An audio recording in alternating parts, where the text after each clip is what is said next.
Now next point, that one is related to the codes rules. That one is the doctor codes who one decides some rule when we design the relational database or the relational model of a database system. That one is Dr. Code, after his extensive research on the relational model of the database system, came up with the 12 rule of his own when we design the relational databases. Now we will go with the one by one of the rule. That rule 1 is the information rule. The information rule says that, as per the Dr. Codes, is everything in a database must be stored in a table format. That one is a relational databases. That one is done with the in a table format with a row and column. That is simply the rule 1. The data stored in a database, may it be a user data or a metadata. It's a data related to data, must be a value of some table cell. That's why the first rule says that database must be stored in a table format with a row and column. Then rule 2, guaranteed access rule. The rule says that we can access the value from the database guaranteed. Every single data element, we can say that the value is guaranteed to be accessible logically with a combination of table name and primary key. We can say that with the help of the different type of queries, we can access the table values. And the attribute name, that one is a column name. No other means such a pointers can be used to access the data. We can directly access the value from the table with the help of the table name, or it may be a column name, or it may be the primary key. That is the second rule of the codes, Dr. Codes. That one is a guaranteed access rule. Then the third rule, that one is a systematic treatment of a null value.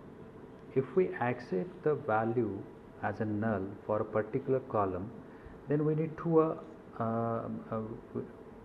easily process that the null values, which one is not create any unwanted error when we work on the database. That null value in a database must be given a systematic and uniform treatment. Then what type of treatment, or what exact the process is? This is the very important rule, because a null can interpreted as one of the following. It's saying that the data is missing, data is not known, or data is not applicable. That's why we need to go with the proper way with the null values. That null value we need to manage the systematically. That is the third rule, says systematic treatment on a null value. Like we can run with the query with neglect the null values like that. Then the rule 4, that one is active online catalog. The rule 4 says that the structured description of the entire database must be stored in an online catalog known as the data dictionary. We've already heard about the data dictionary under the database management system. Data dictionary, which one is maintain the detail about the structure of the databases. That one is easy to access the particular database, which can be accessed by authorized user. That dictionary is only accessed by the authorized user. User can use the same query language to access the catalog which they use to access the database itself. Means the data dictionary is, that one is also accessible with the same language. If we create the database with SQL, then the data dictionary is also accessible with the SQL queries. And data dictionary, which one stores the structure of our databases, which one is help to access the data efficiently. That is active online catalog rule.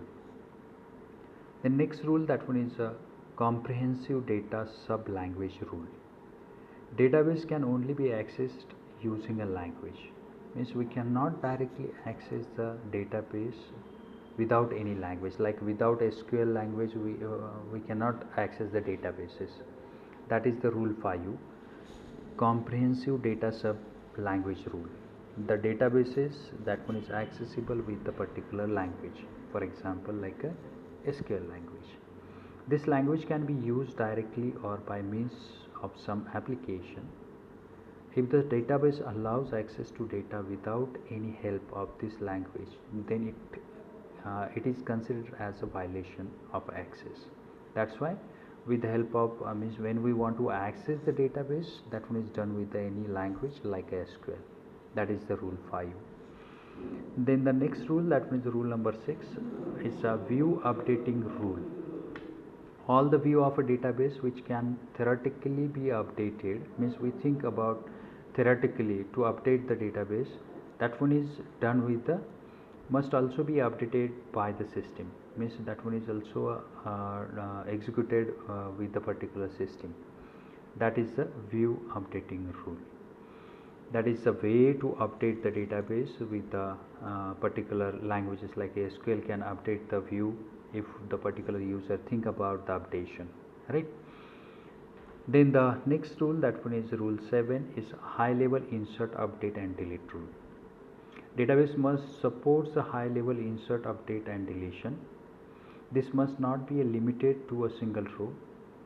That is, it must also support a union, intersection and a minus operations to yield set of data records. We can run with the a single row, or it may be a multiple row for insert, update and deletion. That is, we can say that is a high level updation, or it may be high level modification is a insert, update and delete rule. Now the next rule, that one is a physical data independence. Physical data means data stored in a database must be independent of the applications that access the database. Means, so for example, we access the database with a particular application, then that application and a particular database physical data is not dependent. That one is, any change in the physical structure of database must not have any impact on how the data is being accessed by external application. Means physical data independence, when we create the databases, that one is not dependent on the any external application. If we change the data, that one is not reflect on any external application, right? That one is simply the concept about physical data independent. Then logical data independent. Logical data in a database must be independent of its user view. Means if we want to access the different type of view of a database, it's not depend on the particular logical data. We can access the different type of view as per the user, right? Any change in a logical data must not affect the application using it. Logical data independent means that one is for example, we run one query, physically database is in a different form. Logically, if we update viewed it, then that one is again not dependent on a particular application, or not dependent on a particular logic also. That one is again, if we change the logic, it's again not a reflection with the physical data. That is simply the rule 9, is a logical data independent. It's not depend on a particular logic, right? We can change it. Integrity independence, next rule, that one is integrity independence.